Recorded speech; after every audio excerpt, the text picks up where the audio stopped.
దేవుని యందు ప్రియమైన సహోదరి సహోదరులారా, దేవుని ప్రియబిడ్డలారా, మీ అందరికీ దేవుని పవిత్ర నామమున శుభాకాంక్షలు పలుకుతూ సామాన్య కాలం 7వ ఆదివారం ఈ వాక్య పరిచర్యకు మీ అందరికీ కూడా స్వాగతం పలుకుతూ ఉన్నాను.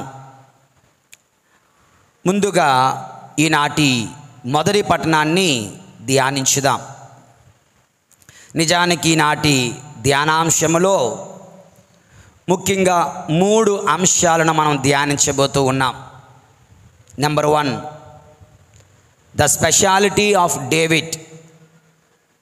Number 2, the speciality of A real Christian. Number 3, how to forgive our enemies. దావీదు యొక్క ప్రత్యేకత ఏమిటి? క్రైస్తవుల యొక్క నిజమైన క్రైస్తవుని యొక్క ప్రత్యేకత ఏమిటి? శత్రువులను ఎలా మనం ప్రేమించగలము? ఈ 3 అంశాలను మనం ధ్యానిద్దాం దేవుని యందు ప్రియులారా. ముందుగా దావీదు యొక్క ప్రత్యేకత చూడండి. బైబిల్ మొత్తం ఎక్కువగా దావీదు దావీదు దావీదు అని ఉంటుంది. దావీదు వంశం, దావీదు కుమారుడు, దావీదు సింహాసనం, ఇలా తరచుగా దావీదు గురించి బైబిల్ గ్రంథంలో ఎక్కువగా మెన్షన్ చేయబడింది. దేవుని యందు ప్రియమైన సహోదరి సహోదరులారా, why so special about David? ఏంటి అంత గొప్ప ప్రత్యేకత? దావీదులో ఉన్న గొప్ప ప్రత్యేకత ఏంటి? ఈ రోజున మనం చదివినటువంటి మొదటి పట్టణంలో ఒక భాగం దావీదు యొక్క గొప్పతనం ఏమిటో, దావీదు యొక్క ప్రత్యేకత ఏమిటో చక్కగా తెలియచేస్తుంది. దేవుని యందు ప్రియమైన సహోదరి సహోదరులారా, దావీదు కుర్రవాడిగా ఉన్నప్పుడే భయంకరుడైన రాక్షసుడైనటువంటి గొల్యాతును చంపాడు. ప్రజలందరూ అతనిని చక్కగా కొనియాడారు, పొగిడారు. తర్వాత రోజులలో సౌలు రాజుగా, దావీదు ఒక సైనికుడిగా ఉంటూ అనేక యుద్ధాలు చేశారు. ఆ యుద్ధాలలో ఆ ఇజ్రాయేలు అమ్మాయిలు పాటలు పాడినట్లుగా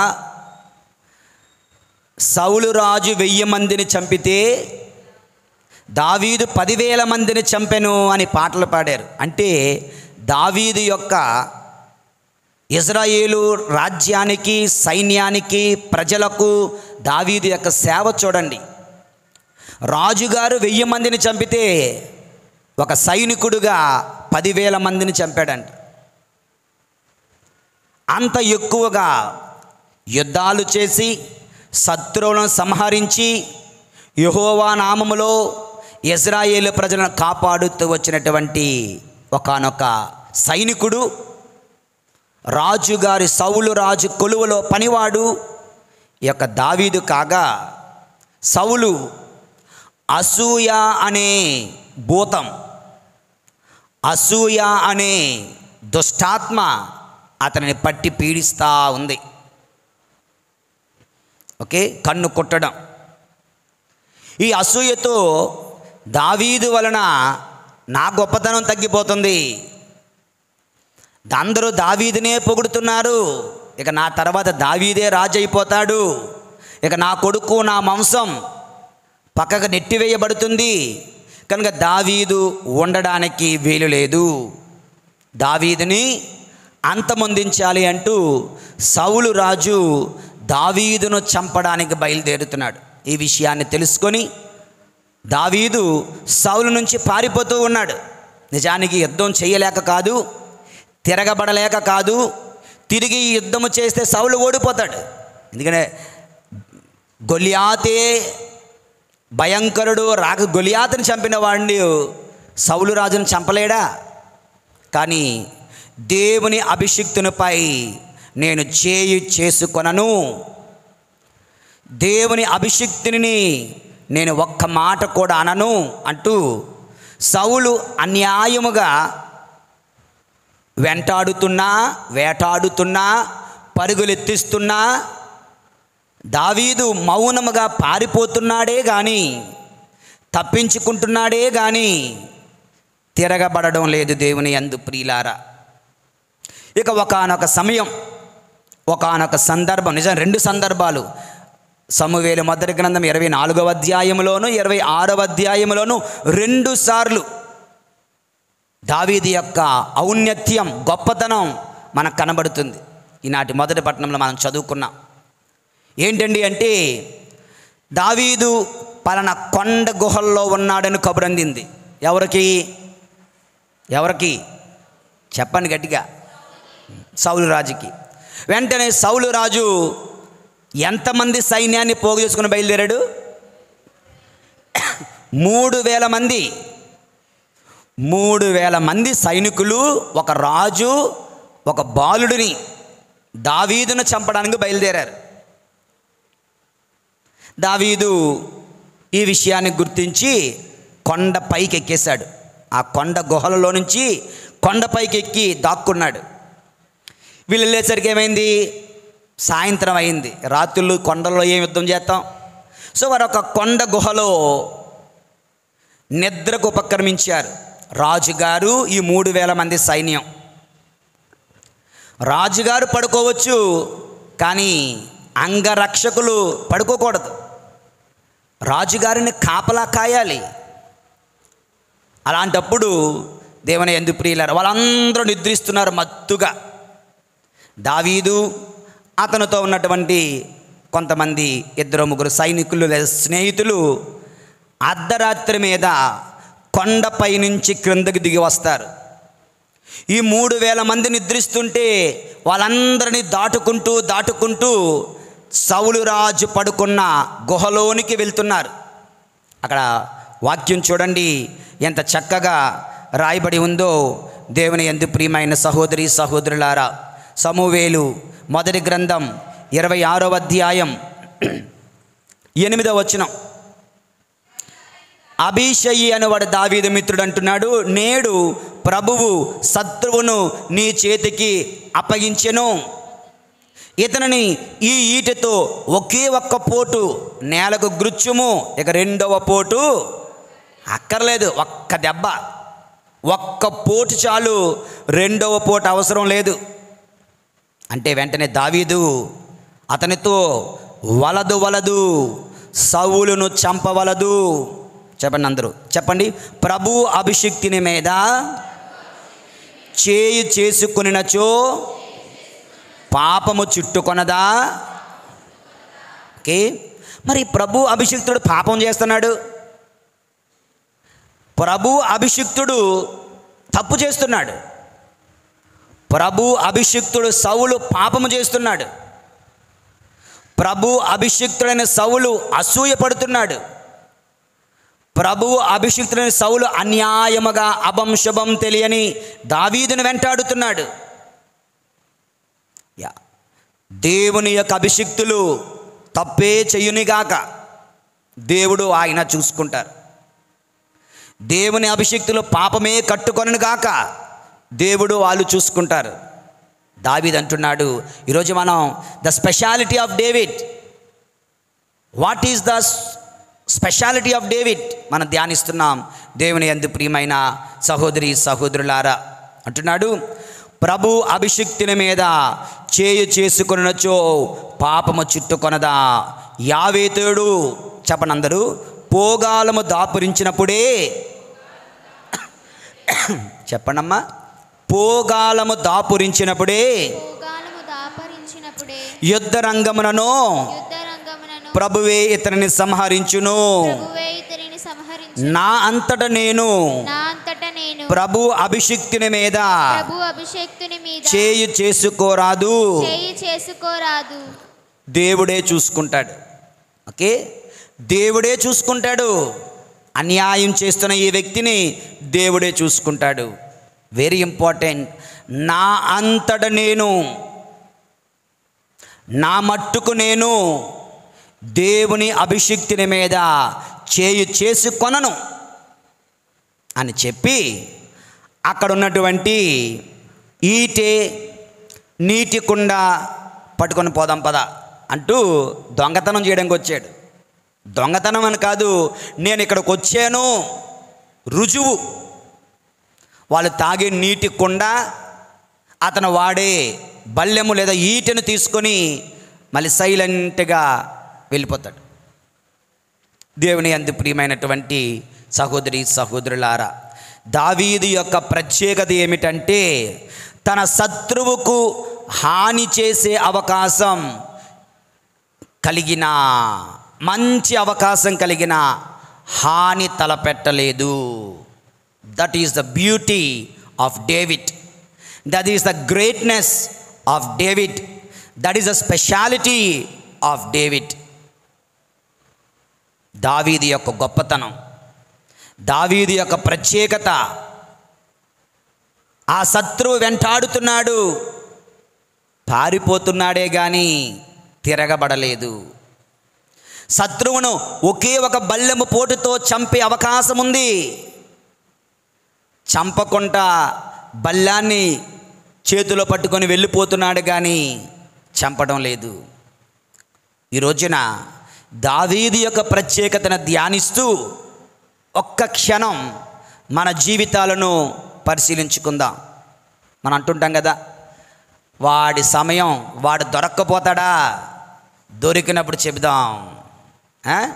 వాడు దొరక్కపోతాడా, దొరికినప్పుడు చెబుదాం, దొరికినప్పుడు చూసుకుందాం అంటాం కదా. ఆ రోజు నువ్వు అలాగన్నావు, ఈరోజు ఏ ముఖం పెట్టుకొని వచ్చావు? ఈ మాటలు, ఈ డైలాగులు మనం పలికినవే కదా. ప్రియమైన సహోదరుడా సహోదరి, నీ శత్రువు నీ కంటబడిన, నీ శత్రువుపై పగ తీర్చుకునే మంచి అవకాశం కలిగిన అటువంటి వానికి హాని తలపట్టకుండా ఉండడం దావీదు ప్రత్యేకత. దేవుడు దావీదును ప్రేమించాడు. మన తెలుగు సుమతి శతకాలలో అపకారికి వచ్చే ఎవరికన్నా ఉపకారికి అపకారము నెపమెన్నక చేయువాడు కదా. సో అపకారం చేసేవాడికి కూడా ఉపకారం చేసేవాడే నేర్పరి, అసలు సరైనటువంటి మనిషి. మంచి చేసేవాడికి మంచి, చెడు చేసేవాడికి చెడు ఎవడన్నా చేస్తాడు. చెడు చేసేవానికి కూడా మంచి చేసే వాళ్ళగా ఉండండి. శత్రువుపై పగ తీర్చుకునే అవకాశమున్న శత్రువుకు హాని తలపెట్టకుండా ఉండండి. దావీదు యొక్క స్పెషాలిటీ నెంబర్ 1. దావీదు యొక్క స్పెషాలిటీ నెంబర్ 2 ఇంకా ఏంటి? దావీదు యొక్క ప్రత్యేకత. దేవుని యందు ప్రియమైనటువంటి సహోదరి సహోదరులారా, దావీదు అంటున్నాడు ఏమని? ప్రభు అభిషిక్తుని మీద చేయి చేసుకొనను. ప్రభు అభిషిక్తునిపై నేను చేయి చేసుకొనను. ఎట్టి పరిస్థితుల్లో కూడా 24వ అధ్యాయం కూడా చూడండి. సమూవేలు 24వ అధ్యాయం హెడ్డింగ్ ఏమనుంది? దావీదు సౌలును చంపకుండా వదిలివేయుట. ఓకే, అక్కడ కూడా సౌలు కంటబడగానే దావీదు 4వ వచనం, నేడు శత్రువుని చేతికి అప్పగించేదను, అతన్ని ఇష్టం వచ్చినట్టు చేయవచ్చని ప్రభు ప్రవచనించాడు కదా, అది నెరవేరింది. వెళ్ళి సౌలుకు తెలియకుండా అతను చంపేసేయి అంటుంటే ఆయన అంటాడు అతడు అనుచరులతో, నా యజమానునకు కీడు తలపెట్టను, రాజునకు ద్రోహము చెయ్యను. 6వ వచనం, అతడు ప్రభువుచే అభిషేకము పొందినవాడు, యావే నన్ను ఈ పాపము నుండి కాపాడునుగాక. చూసారా, సాతానుడు శోధిస్తాడు. యావే అభిషిక్తులపై, దేవుని అభిషిక్తులపై తిరగబడండి అని. రోడ్డు మీద, వీధుల్లో, రోడ్ల మీద, ఇంటి దగ్గర మనం మన పొరుగు వారిపైన, మన చుట్టాలపైన, బంధువులపైన గొడవలాడినట్లు దేవుని అభిషిక్తులతో గొడవలు ఆడరాదు. పోగాలము దాపిరించిన వాడే అటువంటి పనులు చేస్తాడు. బ్యాడ్ టైం వచ్చిన వాడే, అది పాపము, అటువంటి పాపము నుంచి ప్రభు నన్ను కాపాడునుగాక, నా కుటుంబమును కాపాడునుగాక అని మనం ఎప్పుడూ ప్రార్థన చేసుకోవాలి. చిన్నప్పుడు మా నాన్నగారు పెదబొడ్డేపల్లి బోర్డింగ్లో జాయిన్ చేయడానికి నన్ను మా అన్నని తీసుకొని వెళ్ళారు. 6th క్లాస్ 7th క్లాస్ నేను, 9th 10th మా అన్నయ్య. ఒకటే మాట, సెలవులకు వచ్చినప్పుడు స్కూల్కి వెళ్తున్నప్పుడు ఒకటే మాట, మీరు చదవకపోయినా పర్వాలేదు, ఓకే, మీరు చదవకపోయినా పర్వాలేదు, ఒకటి, గురువుల దగ్గర నుంచి ఎటువంటి శాపాలు పొందకండి అనేవారు. ఓకే, గురువుల నుంచి రే నువ్వు భ్రష్టుడివురా, నువ్వు పనికి రాకుండా పోతావురా, ఇటువంటి మాటలు అనిపించుకోకండి. గురువుల దగ్గర ఒక్క చెడ్డ పేరు కూడా తెచ్చుకోకండి, ఎందుకంటే అవి నెరవేరుతాయి. జాగ్రత్త, ఈ ఒక్క పని చేయండి, మీరు చదవకపోయినా పర్వాలేదు అని 1కి 10 సార్లు చెప్పి మమ్మల్ని బోర్డింగ్కి పంపించేవారు. దేవుని యందు ప్రియమైన సహోదరి సహోదరులారా, దావీదు యొక్క గొప్పదనం ఏమిటంటే, అభిషిక్తులను సౌలు దైవ అభిషేకమును గుర్తించాడు, గౌరవించాడు. అభిషేకమును గుర్తించండి, అభిషిక్తులను గౌరవించండి, అభిషిక్తుల పట్ల భయభక్తులు కలిగి ఉండండి. నా గురించి చెప్పడం లేదు, ఎవరైనా సరే, ఎనీబడి ఎల్స్, అభిషిక్తుల పట్ల భయభక్తులు కలిగి ఉండండి. ఎందుకంటే వారు దేవుని చేత ఎన్నుకొనబడిన ప్రజలు. నువ్వు ఓటేస్తే వాళ్ళు గురువు కాలే, అవునా? నువ్వు ఓటేయడం వలన ఎవడు గురువు అవ్వలే, నువ్వు లెటర్ రాయడం వలన ఎవడు గురువు అవ్వలే, నువ్వు కోరుకోవడం వలన ఎవరు గురువు కావలే. వారు పుట్టక మునుపే, తల్లి గర్భములో ప్రవేశించక మునుపే దేవుడు వాళ్ళను ఎన్నుకున్నాడు, పిలుచుకున్నాడు, ప్రేమించాడు, తన సేవకై వారిని ప్రత్యేకించాడు. ఎంత గొప్ప plan of God for the anointed once. What a great plan of God. దైవ సేవకుల పట్ల దేవుని యొక్క అపారమైన ప్రణాళికను గౌరవించండి, గుర్తించండి. సౌలు పాపాత్ముడే, మీకు సేవలు చేస్తున్న గురువు కావచ్చు, మరొకరు కావచ్చు, పచ్చి పాపాత్ములు కావచ్చు గాక, but none of your business, none of your business, that is none of my business.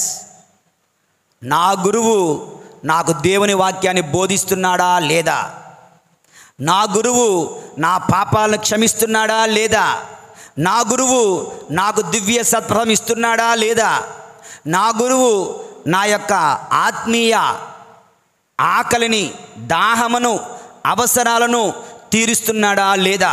That's all. Father గారు ఏ బట్టలు వేసుకున్నారు, ఏ వస్తువులు కొన్నారు, ఎక్కడికి వెళ్ళారు, ఎప్పుడు వస్తారు, ఏం చేస్తారు, ఇవన్నీ సాతానుడి యొక్క ఆలోచనలు, ఇవన్నీ శోధనలు. పాపిష్టివాడు, పోగాలము దాపరించిన వాడే చేసే ప్రణాళికలు. దావీదు యొక్క ప్రత్యేకత, ప్రియమైన సహోదరుడా సహోదరి, సౌలు దేవుని యొక్క అభిషేక్తుడని గుర్తించాడు, దేవుని యొక్క అభిషేకాన్ని గౌరవించాడు. ఇది రెండవది. మన జీవితాలలో, ఓకే, మన జీవితాలలో గురువులను, అభిషిక్తులను దైవ అభిషిక్తులుగా, గురువులను గౌరవించడం అంటే దేవుని యొక్క అభిషేకాన్ని గౌరవించడం, దేవుని గౌరవించడం. మిమ్ము స్వీకరించేవాడు నన్ను స్వీకరించుచున్నాడు, మిమ్ము తృణీకరించేవాడు నన్ను తృణీకరించుచున్నాడు. నన్ను మాత్రమే కాదు, నన్ను పంపిన తండ్రిని కూడా తృణీకరించుచున్నాడు. ఇది మనం నిరంతరం కూడా మన నరనరాలలో ఇముడ్చుకోవాలి. ప్రియమైన సహోదరుడా, సహోదరి, శత్రువుకి హాని చేసే అవకాశం కలిగిన హాని చేయలేదు. దావీదు యొక్క గొప్పతనం, ప్రత్యేకత. సౌలు రాజు యొక్క అభిషేకాన్ని గుర్తించి, నేను దేవుని అభిషిక్తునిపై నేను చేయి చేసుకొనను, ఆయనకు నేను కీడు తలపెట్టను అని దావీదు ఎలాగైతే ఉపహరించుకుంటున్నాడో అలా మనము కూడా దైవ అభిషేకాన్ని గుర్తించి గౌరవించి భయభక్తులతో జీవిద్దాం. ఇక మూడవది, what is the speciality of David? Speciality of David, దావీదు యొక్క మరొక ప్రత్యేకత ఏంటో తెలుసా? సౌలు రాజును చంపకుండా మంచి ఆదర్శాన్ని తన మిత్రులకు, దావీదు చుట్టూ వీరులు ఉండేవారు.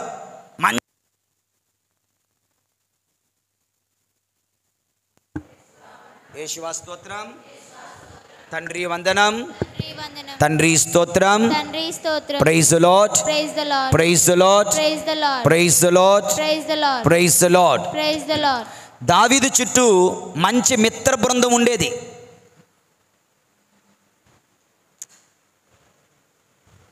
వాళ్ళు మహా వీరులు.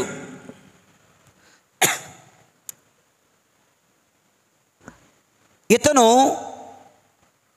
సౌలును చంపకుండా ఉండడం వలన తన యొక్క మిత్రులందరికీ చెప్తున్నాడు, నో నో, వద్దే వద్దు, వలదు వలదు, దేవుని అభిషిక్తుని మీద చేయి చేసుకొనొద్దు, మీరు కూడా చేయి చేసుకోవడానికి వీలు లేదు, మీరు కూడా చేయి చేసుకోవడానికి వీలు లేదు అంటూ వారందరినీ ఆపుతూ వారికి ఒక ఆదర్శాన్ని ఇస్తున్నాడు దేవుని యందు. ప్రియమైన సహోదరి సహోదరులారా, a good example, a good example. చాలాసార్లు ఏం జరుగుతుందో తెలుసా? మన చుట్టూ ఉన్నవాళ్ళు మనతో ఉండి స్టార్ట్ చేస్తారు ఫస్ట్ తప్పుడు మాటలు, చెడ్డ మాటలు, పాపిష్టి మాటలు, ఉద్రేకపు మాటలు. కరెక్ట్ సమయం వచ్చినప్పుడు వాడు మాయమైపోతాడు, వాడు అక్కడ కనిపించడు, నువ్వు దొరికిపోతావు, నువ్వు ఇరుక్కుపోతావు. అరే, అసలు దీన్ని ప్రారంభించిన వాడేడి, ఇక్కడ ఉన్నాడు. It happens. ఇది తరచుగా ప్రపంచమంతటా జరుగుతున్నదే.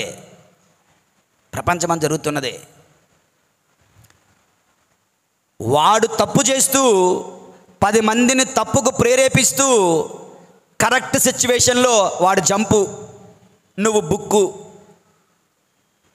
ఇది జరుగుతూ ఉంటుంది. దావీదు ఏం చేశాడు తెలుసా?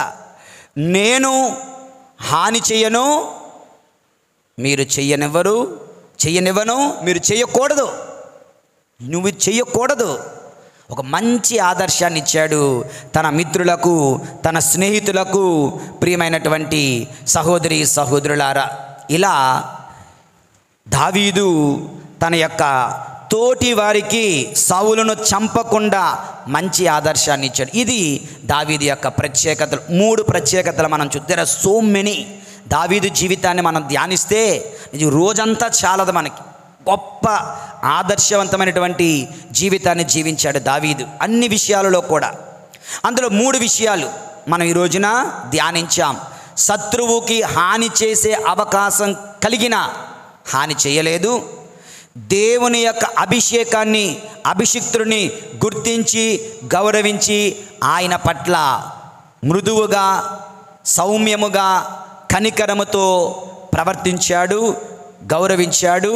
3వది, సౌలును చంపకుండా తన మిత్రులకు, తన బృందానికి, మిత్ర బృందానికి మంచి ఆదర్శాన్ని ఇచ్చాడు దేవుని యందు. ప్రియులారా, ఇది దావీదు యొక్క ప్రత్యేకత. యేషువా వందనం, యేషువా స్తోత్రం, praise the lord, praise the lord, praise the lord, praise the Lord, hallelujah, hallelujah, hallelujah, hallelujah, hallelujah, hallelujah. ఇక దేవుని యందు ప్రియులారా, రెండో ధ్యానాంశం ఏమని చెప్పాను గుర్తుంది ఎవరికైనా? The speciality of a Christian. దావీదు యొక్క ప్రత్యేకత చూసాం. మరి క్రైస్తవుల యొక్క ప్రత్యేకత ఏమిటి? What is the speciality of a Christian చూసినట్లయితే ప్రభు చాలా క్లియర్గా చెప్తూ ఉన్నారు. క్రైస్తవుడు అన్నవాడు ఎలాగుండాలి, ఎలా జీవించాలి, మీ ప్రత్యేకత ఏమి, మీ ప్రత్యేకత ఏమి, మీ ప్రత్యేకత ఏమి అన్న మాట ఈనాటి సువిశేషంలో చాలాసార్లు మనం చూస్తున్నాం. దేవుని యందు ప్రియులారా, చూడండి 32వ వచనం, మేము ప్రేమించే వారిని మాత్రమే మీరు ప్రేమించినచో అందు మీ ప్రత్యేకత ఏమి. See what is your speciality man, what is your speciality? మేము ప్రేమించే వారినే మీరు ప్రేమిస్తే మీ ప్రత్యేకత ఏమిటి? పాపులు సైతం అట్లు చేయుటలేదా? రెండవది, ఉపకారికి మాత్రమే ఉపకారము చేసిన ఎడల అందు మీ ప్రత్యేకత ఏమి? పాపులు సైతము అట్లు చేయుటలేదా? నెంబర్ 2, మూడవది, తిరిగి ఇయ్యగల వారికే రుణము ఇచ్చుటలో మీ ప్రత్యేకత ఏమి? పాపులు సైతము అట్లు చేయుటలేదా? దేవుని యందు ప్రియమైన సహోదరి సహోదరులారా, క్రైస్తవులుగా మనమందరము ఓకే, మెటాఫిజికల్ లైఫ్, మెటా అంటే గో బియాండ్ అని అర్థం, మెటా అంటే గో బియాండ్ అని అర్థం.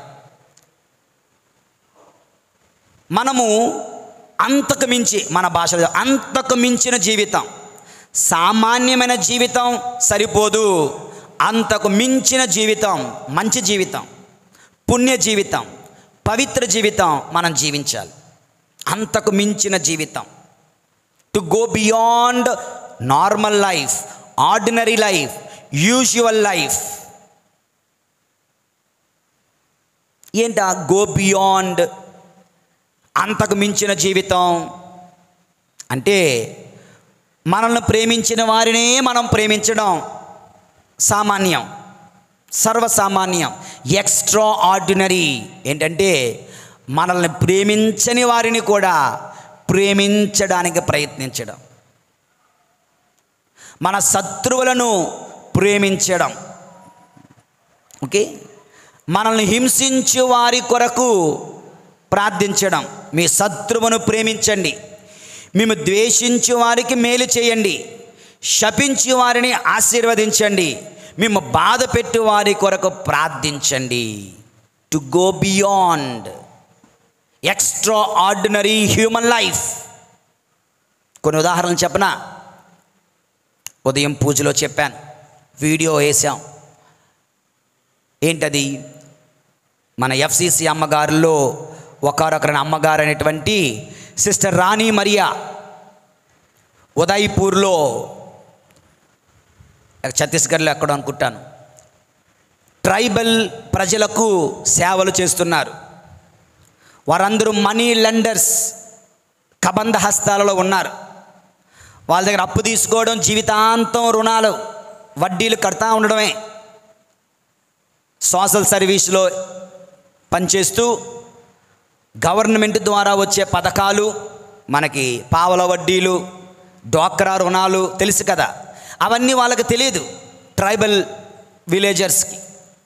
అవన్నీ చూపిస్తూ మీరు అప్పు కావాలంటే ప్రభుత్వాన్ని సంప్రదించండి, పోస్ట్ ఆఫీసులకు వెళ్ళండి, బ్యాంకులను సంప్రదించండి, మనీ లెండర్స్ దగ్గర, మీరు భూస్వాముల దగ్గర అప్పులు చేయకండి, మీ జీవితాలు మొత్తం బానిస బతుకులు అయిపోతున్నాయంటే వాళ్ళందరూ కోపగించుకొని ఆమె పైన తిరగబడతారు. భూస్వాములు పగబడతారు, వార్నింగ్లు ఇస్తారు. ఎంత చెప్పినా ఆమె ఈ యొక్క పేదవారికి సహాయం చేస్తూ ఉండగా, ఒకానొక రోజున బస్సులో వెళ్తుండగా ఒక వ్యక్తి ఆమెను పట్టుకొని గుండెల్లో 15 సార్లు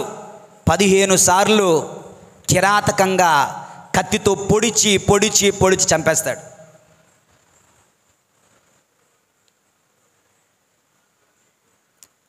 అటువంటి వ్యక్తిని ఈ యొక్క రాణి మరియా వాళ్ళ తల్లిదండ్రులు, వాళ్ళ సహోదరి, వాళ్ళందరూ కూడా అటువంటి వ్యక్తిని వాళ్ళ ఇంటికి పిలిచి ఆ యొక్క మర్డరర్,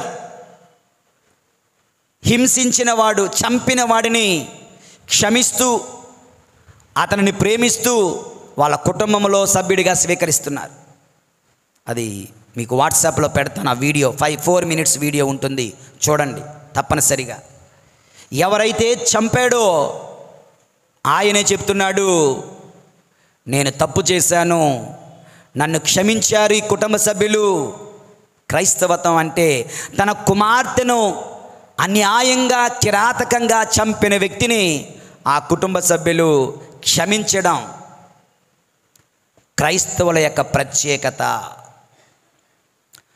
1981వ సంవత్సరంలో పరిశుద్ధ పాపు గారు, పునీత 2వ జాన్ పాల్ పాపు గారు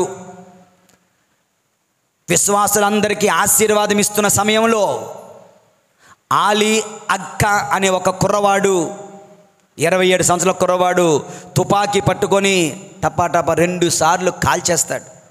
అది అతని యొక్క వీపులో ఆ యొక్క బుల్లెట్ గుచ్చుకొని ఉంటుంది, తగులుతుంది.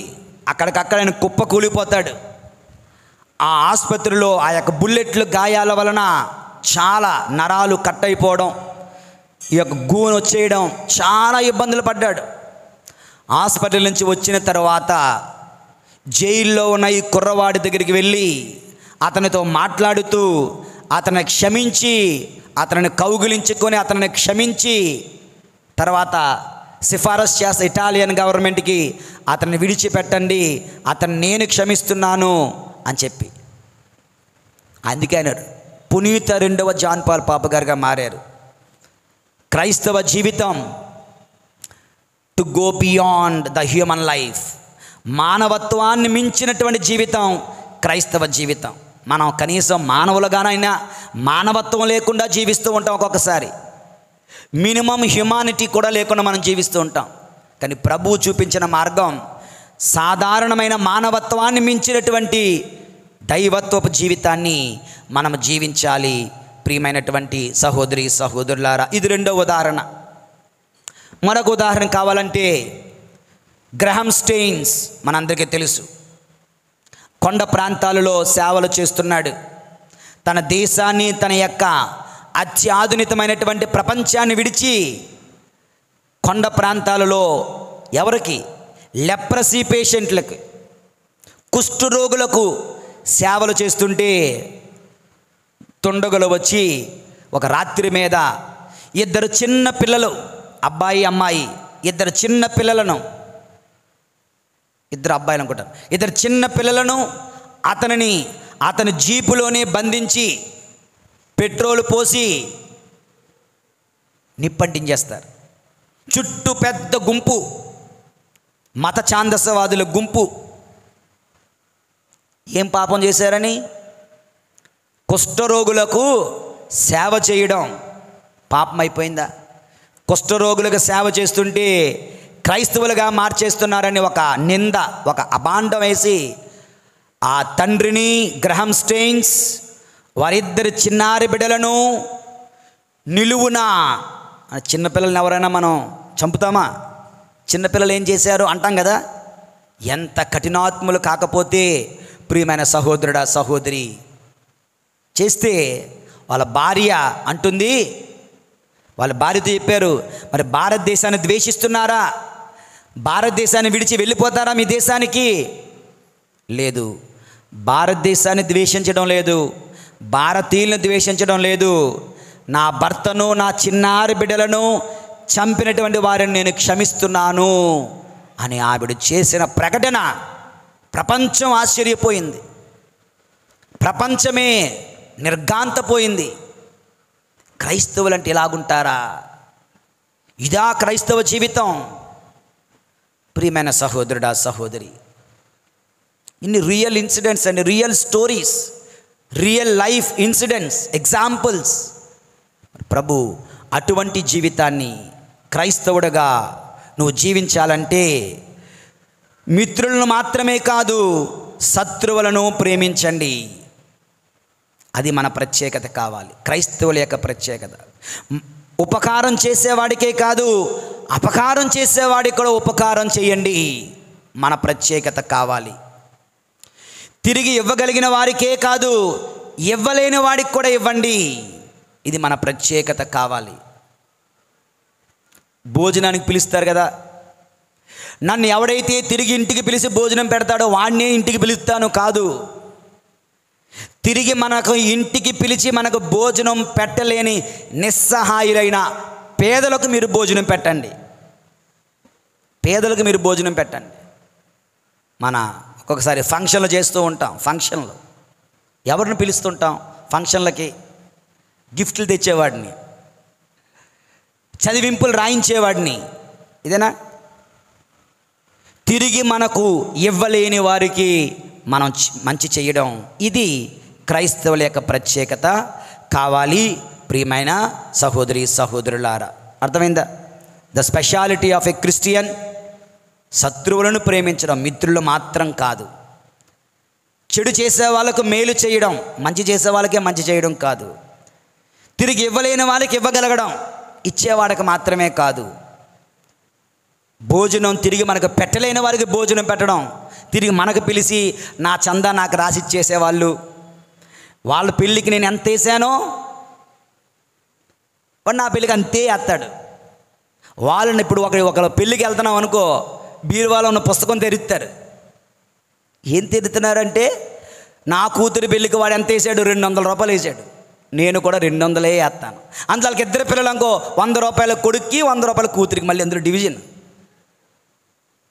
ఓకే, ఇది టు గో బియాండ్, ఇది మన ప్రత్యేకత కాదు. అంతకు మించినటువంటి మంచి జీవితం మనం జీవించాలి దేవుని యందు ప్రియుల. ఇది మన 2వ ధ్యానాంశం. యేషువా వందనం, యేషువా స్తోత్రం. Praise the lord, praise the Lord. Hallelujah, hallelujah, hallelujah. ఇక 3వ ధ్యానాంశం ఏంటని చెప్పాను? 3వ ధ్యానాంశం how to forgive our enemies. How to forgive our enemies ఉదయం ధ్యానాంశంలో చెప్పాను. మరొక 3 మాటల్లో చెప్పేస్తాను. మరి మన శత్రువులను ఎలాగండి ప్రేమించాలి? 1, బై డూయింగ్ గుడ్. ఓకే, ఎవరైతే నీ శత్రువులో వారికి మంచి చేయడం ద్వారా, మేలు చేయడం ద్వారా మనం మన శత్రువులను ప్రేమించగలం. ఇదొక పద్ధతి. 2వది, by giving blessings or speaking good words. నీ శత్రువు నీ గురించి చెడ్డగా మాట్లాడాడు కదా, నువ్వు వారి గురించి మంచిగా మాట్లాడు. నీ శత్రువు నేను శపించాడు కదా, నువ్వు వారిని దీవించు. ఓకే, నీ శత్రువు నీ గురించి చెడ్డ మాటలు ప్రచారం చేశాడు, నువ్వు వాళ్ళ కోసం మంచి మాటలు ప్రచారం చేయి. నీ శత్రువు నిన్ను శపించాడు, నువ్వు నీ శత్రువును దీవించు. ఇలా మన శత్రువులను మనం ప్రేమించగలం. ఇక 3వది, ద బెస్ట్ వే. నీ శత్రువులను ఎలా నువ్వు క్షమించగలవంటే నీ శత్రువుల కొరకు ప్రార్థించడం ద్వారా. ఈరోజు పూజలో చెప్పాను కదా, ఈ అర్పణ సమయంలో you bring your enemies to the lord. ప్రభువా, ఇతనికి నాకు పడడం లేదు, మా ఇద్దరి మధ్య సఖ్యతను సమాధానమును నెలకొల్పండి. ఆయనతో నాకు మనస్పర్ధలు ఉన్నాయి, ప్రభువా మా హృదయాలలో మ్యాజిక్ చేసే దేవుడవు, మా హృదయాలలో ప్రేమను నిలిపే దేవుడవు, రగిలించే దేవుడు, ప్రేమ జ్వాలలు రగిలించే దేవుడు కనుక మా హృదయాలలో మా ఇద్దరి మధ్యన ప్రేమను రగిలించండి, ప్రేమ జ్యోతులు రగిలించండి అంటూ వారి కొరకు ప్రార్థించడం ద్వారా మన శత్రువులను మనం ప్రేమించగలం. ఈ రోజున 3 ధ్యానాంశాలు. The speciality of David, the speciality of every Christian, real Christian, and how to forgive our enemies. ఇది విషయాలు ధ్యానిస్తుండగా ఈ వాక్యానుసారము జీవించడానికి ప్రయత్నిస్తూ దేవుని సహాయము, దేవుని కృపను వేడుకుందాం, ప్రార్థించుదాం. ప్రభు మనలను దీవింతురుగాక. పిత, పుత్ర, పరిశుద్ధాత్మ నామమున ఆమేన్.